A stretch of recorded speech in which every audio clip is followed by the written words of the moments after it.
if we're going to break this generational dysfunction, we have to address the elephant in the room. We got to pull that rug up, get that dust out. Like, we got to talk.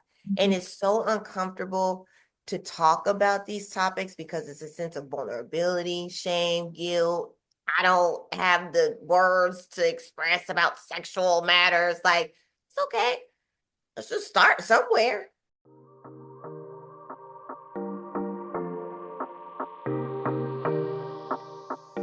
I'm Rachel, and you're listening to the Owning Your Sexual Self podcast.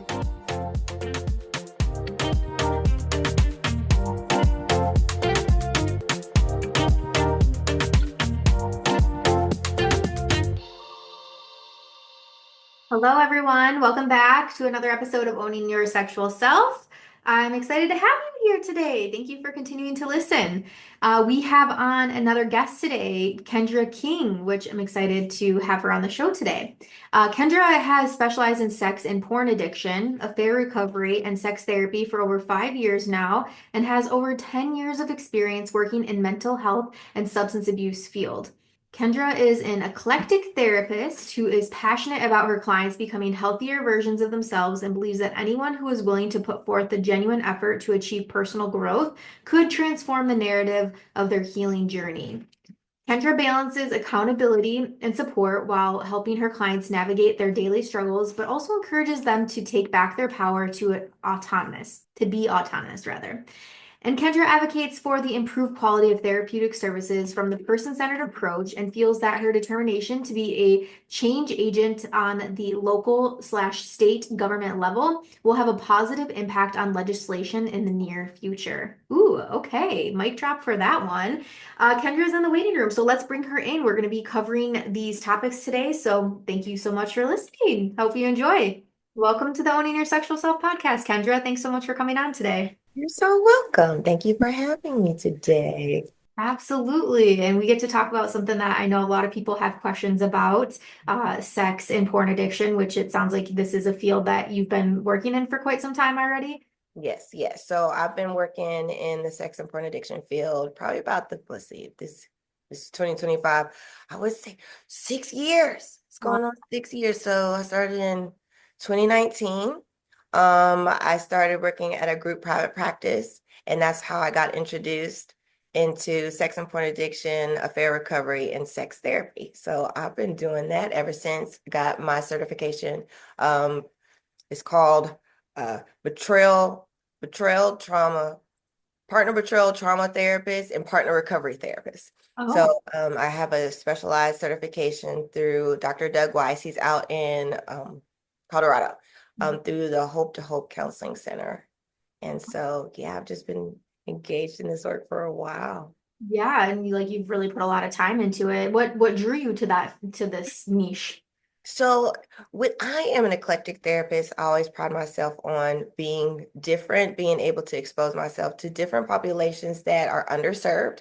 I wanted to stand out. I wanted to connect with something not only that was personal for me, but also professionally enlightening.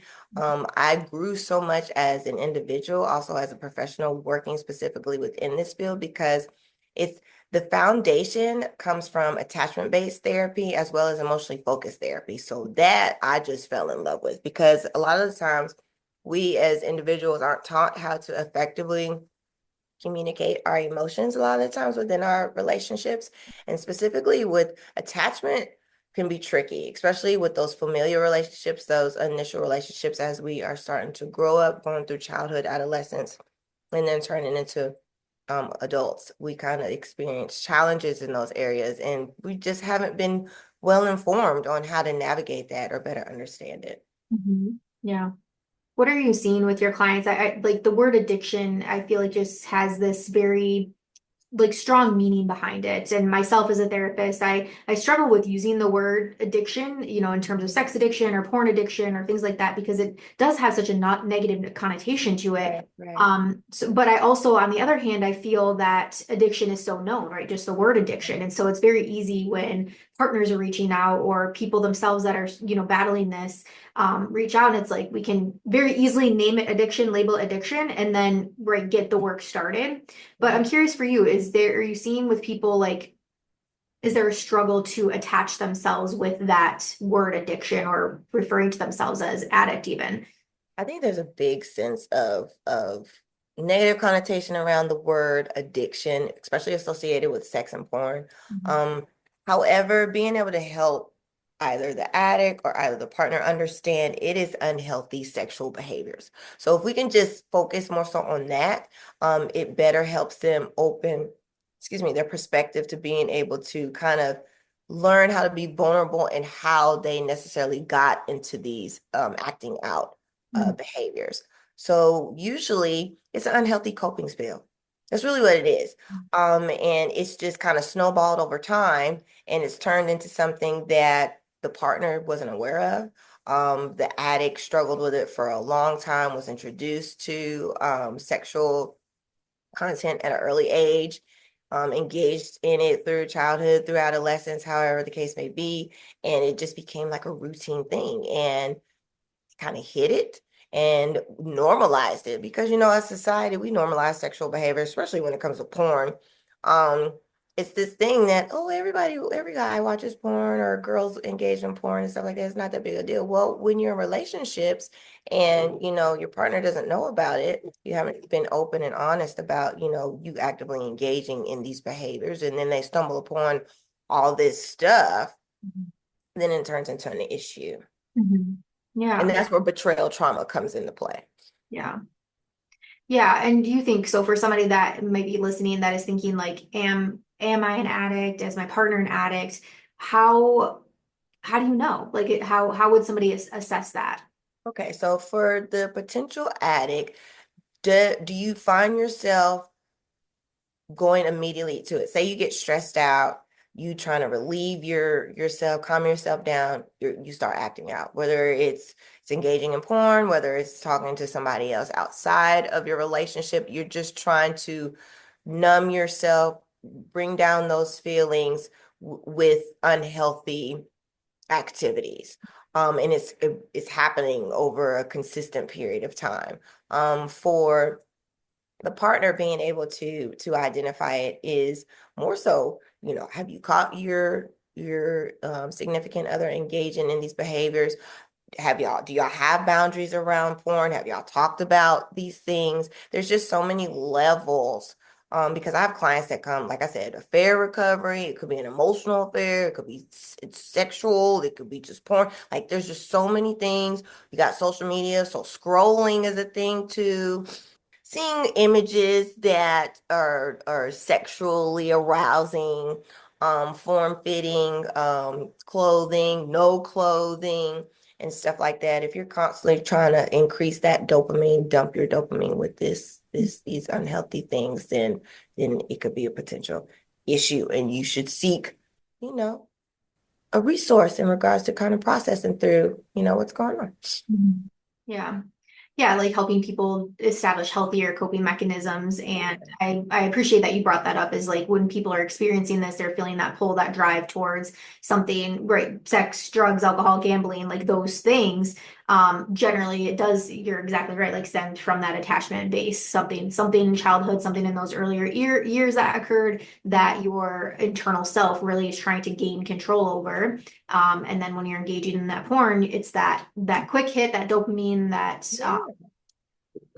what am I thinking? Instant gratification, right? And like Yes. that now you're feeling back in control of yourself.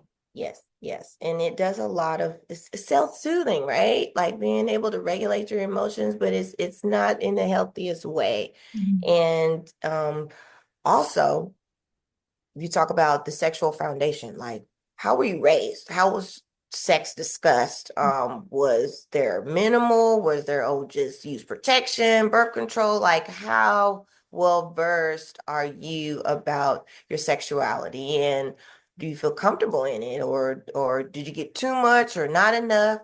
That plays a part too in regards to just the vulnerability around Mhm. engaging in these topics. Mhm. Yeah, and I think, I don't want us to feel like we are, right? This is not a conversation about shaming people that are Right. hypersexual by Mhm. any means, right? Like that doesn't No. make anything No. wrong, just as like most of the women that come to our practice, I'm sure like are experiencing lower desire. That doesn't Hmm. make them wrong. That just makes us, that's our sexual personality. Like that's who we are as Right.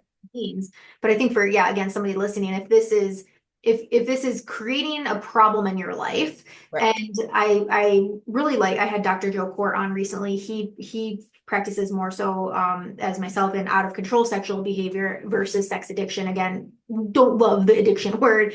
Um, Right. Right. but he talks about, right, the difference between privacy and secrecy. And so I think that Hmm.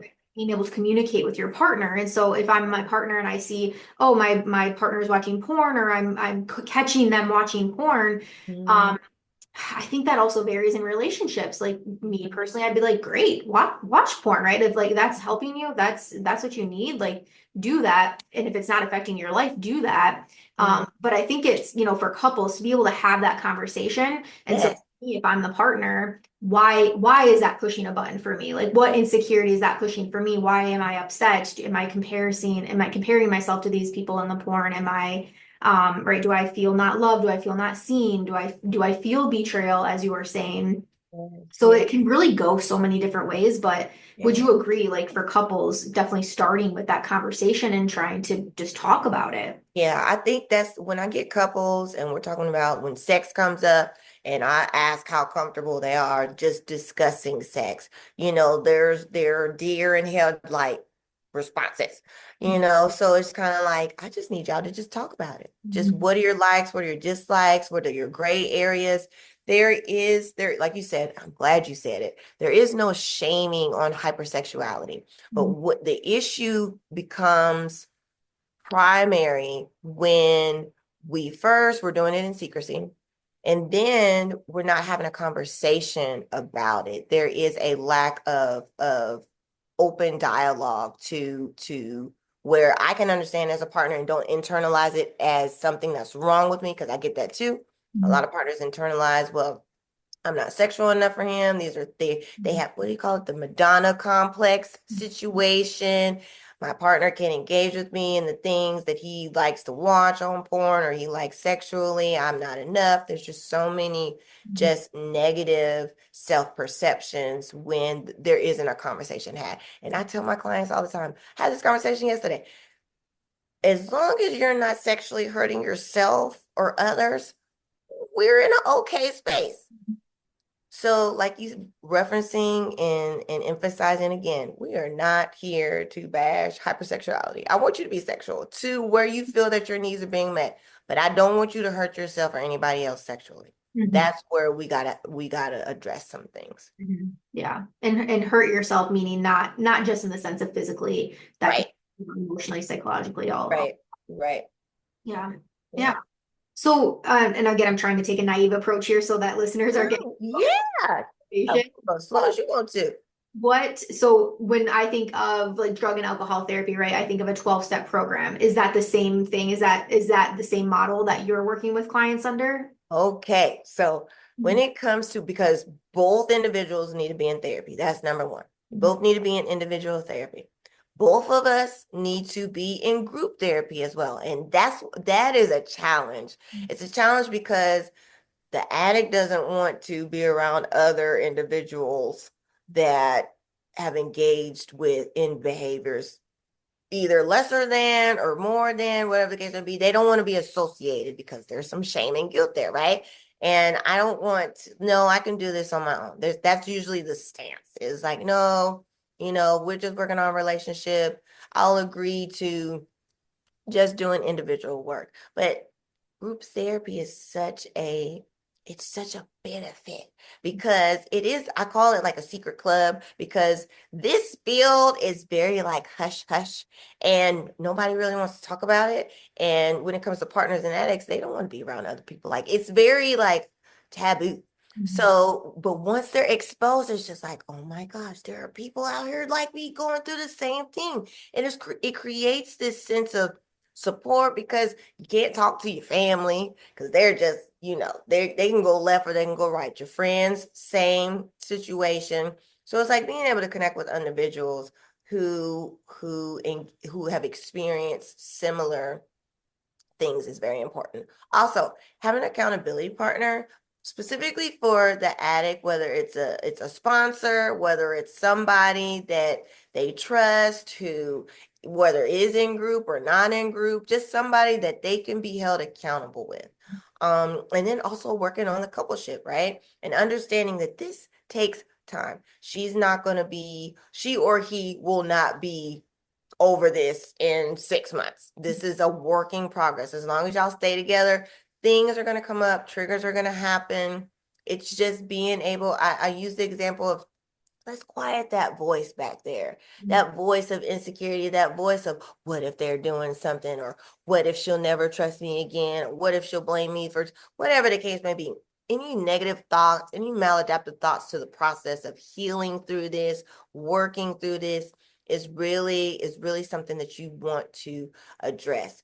I also tell my clients too, the reality of the situation is whether you stay in the relationship or not, you still got to work through this, because when you step out of it, you're going to assume that your next partner may have it too. The shoe's going to drop at some point, and you got to be hyper vigilant and on guard just in case. Well, that's not a life to live, especially if you want to have fulfilling, intimate relationships. So really diving deep, really addressing, like you said, those insecurities, those attachment styles, being able to get to the nitty gritty, the roots of the issue, because there's a root somewhere.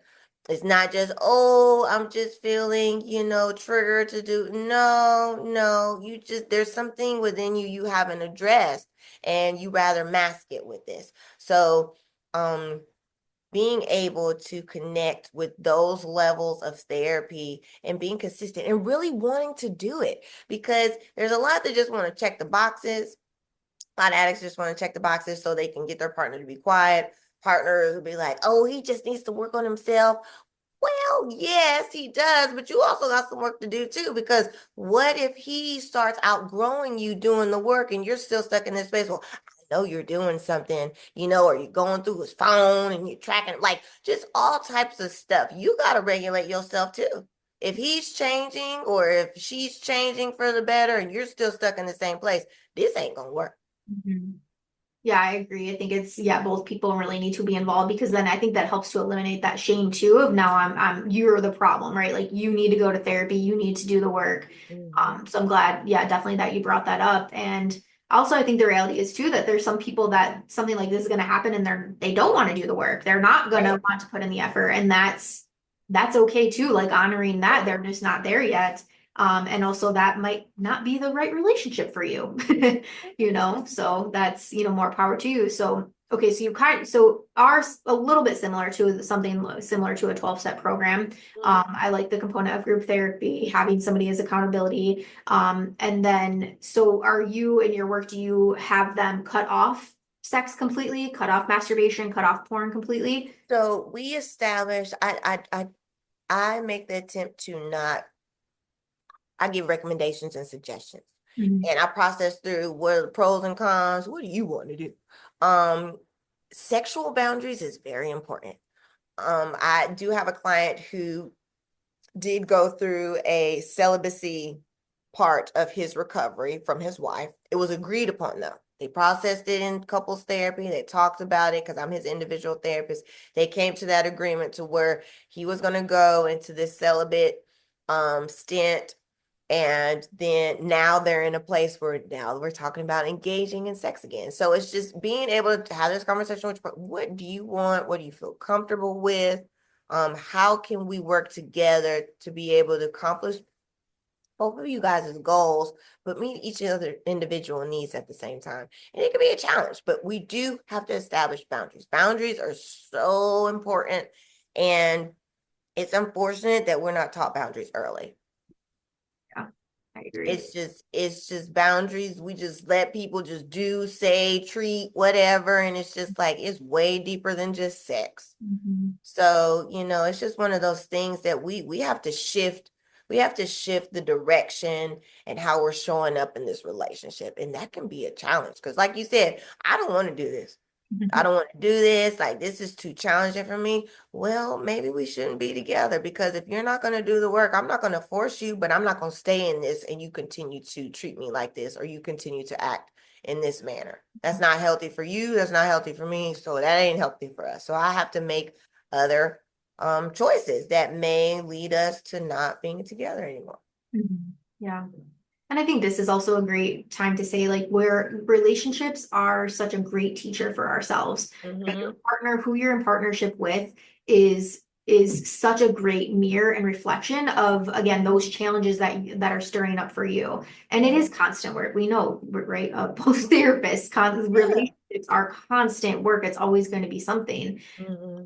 And I think, yeah, you're right. Like teaching boundaries at a younger age, just communication in general at a younger age. Like, and I think I feel like at the very, very young age, boundaries are talked about and emotions are talked about. But I think it's something, these are life skills, right? That so many Yeah. people are in therapy because they were not correctly developed, right? Right. Right. I think it is certainly a skill that needs to be talked about throughout the developmental years, up into high school, even, right? Hmm. Because those conversations and those situations are changing person to person based. Hmm. If I'm talking about boundaries as a small kid, that might be like, okay, I don't want to play with you on the playground, versus I'm in middle school, I'm getting solicited to get blowjobs, versus in high school, right? I'm getting solicited Oh, to do drugs God. and shit. It's like, okay, those conversations, those boundaries, these Right. things are going to look so different. Right. And I'm glad you brought that up because our babies out here in these school systems, they not getting taught nothing about effective sexual education.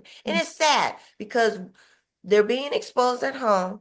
Then they're coming to school and engaging with peers that are exposed in whatever way they've been exposed to.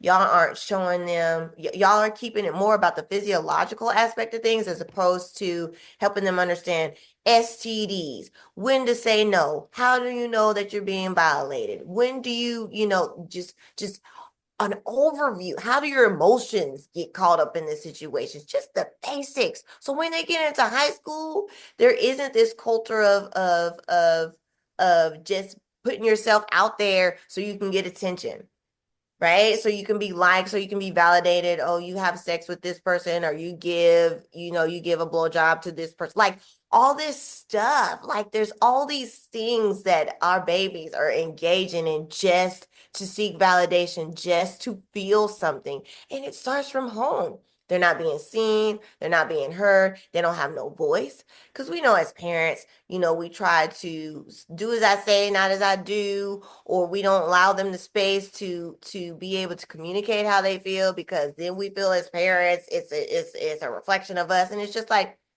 your parents did the same to you, like, so we got to be able to be open to challenging and changing the narrative. Okay, you may disagree with what your middle school or your high school is saying about you. Just listen to them, let them vent. Be like, okay, I hear what you're saying. I may not agree to what you're saying, but your feelings are valid. Who am I to dismiss or minimize your experience in this world or your experience in this relationship? However, I can show up as a parent and still be able to hold you accountable, still allow you to have that human decency, that human respect, and being able to teach you how to do these things. So when you get into relationships, it's second nature to you. You're already, establishing boundaries. You're already advocating for yourself. So you're right. It starts early, early when it comes to stuff like this, because then if you don't get these skills, you become an adult and then you're dysfunctional and then you got to go to therapy and we got to start all over again. Like, where did this start? And I have had some clients disagree with the whole childhood trauma thing doesn't impact the adult. And when we sift through and process different things, it's just like, okay, I understand. Yeah, where do you think your blueprint came from? It just happened? No, you got laid somewhere. And it's not knocking your parents. It has nothing to do with that. It has everything to do with your parents taught you what they were taught. Mhm. So it's just if we're gonna break this generational dysfunction, we have to address the elephant in the room. We got to pull that rug up, get that dust out. Like we gotta talk. And it's so uncomfortable to talk about these topics because it's a sense of vulnerability, shame, guilt. I don't have the words to express about sexual matters. Like, it's okay. Let's just start somewhere. So Yeah. I try to encourage them to not feel like they have to eat the whole cake. Let's just start with a piece. Let's just start with a piece. I'm working with a client now. She has no sexual foundation at all. At all. Mm-hmm. And she's also experiencing, some uncomfortability when it comes to engaging in sex. I'm just like, we can work through this. Let's just start with the relational issues. Like, did you advocate for yourself in your relationship, even though her relationships were limited? She's like, no, I would compromise to the point of people pleasing. That's an issue. That's an issue. What are your needs? I don't know. We got to figure that out. Outside of like your physical needs, I need to know what your emotional needs are, your mental needs, like what is your love language? And she's just, I don't know. Okay. Well, we got a lot to work with. I like being able to give clients the ability to understand you don't have to stay stuck. I don't want you to stay stuck. I don't want you to want to stay stuck. You can relearn this stuff. You can, what do they call it? You need to learn how to reparent your inner child. You can do that Mm-hmm. because our inner child is still in there, waiting, Yeah. waiting to get validation. And once you're an adult, guess what? You don't have to get that from your parents anymore. You can give that to yourself. And Mm-hmm. it's such a beautiful thing to see a client start in a state of confusion and not knowing where to go or understanding what they've experienced and feeling like there is no hope and gradually seeing, not necessarily them seeing it because that's a struggle too. Because it's just like, Kendra, I don't feel different. I'm like, but I can see you're different. I can see it. So you may not feel it. I'm going to validate you and those feelings. I see it. So whatever you're doing, keep doing it. Yeah.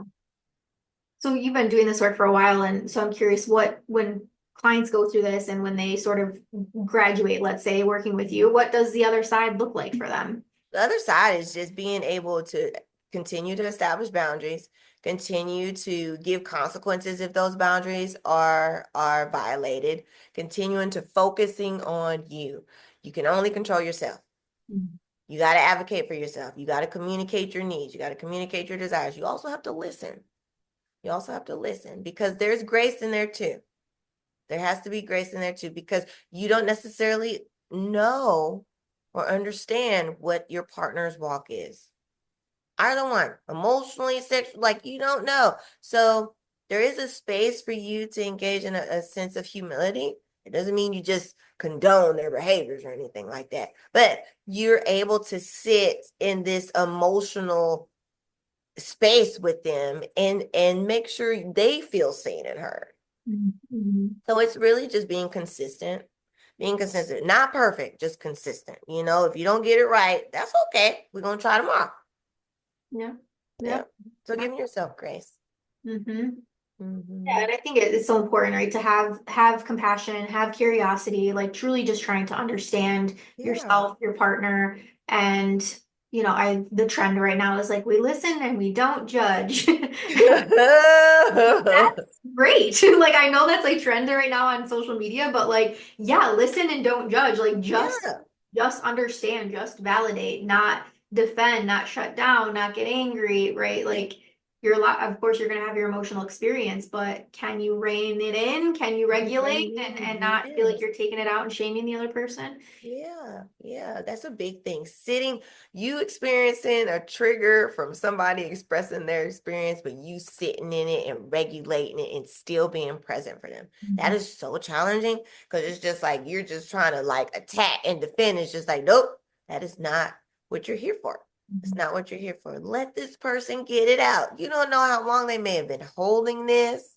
You know how much of a struggle it's been to even want to present this stuff to you, what they had to go through to get the courage to actually talk about it. Like, just sit there. Just sit there. You may not agree, but just hold the space. Mhm. Hold the space. Yeah. So judgment is a big thing, you know what I'm saying? Because a lot of times we don't understand because we haven't experienced it. But that doesn't mean you judge somebody else's experience. Like you just, like you said, sit there to understand what they have going on. And as hard as that may be to do, it's still human decency and respect. Give them that. Let's do the bare minimum human responsibilities to one another. Mm, love Yeah. that. Yeah. Love that. Well, Yeah. thank you. Do you have, as we're kind of wrapping up here, do you have resources like other podcasts, books, anything like that that you would point people into? So to be honest with you, you can just go to my website, thehealinghearttherapycenter.com. You can reach out to me, Kendra, at thehealinghearttherapycenter.com as well. You can go to Meet My Therapist. I have podcast episodes on there. They're constantly being updated, more being added. So, you can reach out to me. The number's on there. You can call me. Yeah, just go to my website, thehealinghearttherapycenter.com, and you'll find everything that you need. Thank you. And you mentioned, I know before we were recording, you're in North Carolina based, but do I you am in North Carolina based. or just North Carolina? Just North Carolina, but just reach out. If you got a question or you need a resource or you just want to just vent for a second, just reach out. Hit me up. I'm more than willing to help you navigate this challenging topic. But you need somebody to talk to. Somebody got to do it. So yeah. Yeah, thank you so much for coming on the show. I You're appreciate welcome, Rachel. Thank you for having me again. This is awesome. Thank you so much for listening to today's show. If you loved it, be sure to subscribe so that you never miss an episode. And if you really fucking loved it, make sure to tag me on social media at @TheRachelMain. I'll see you next week.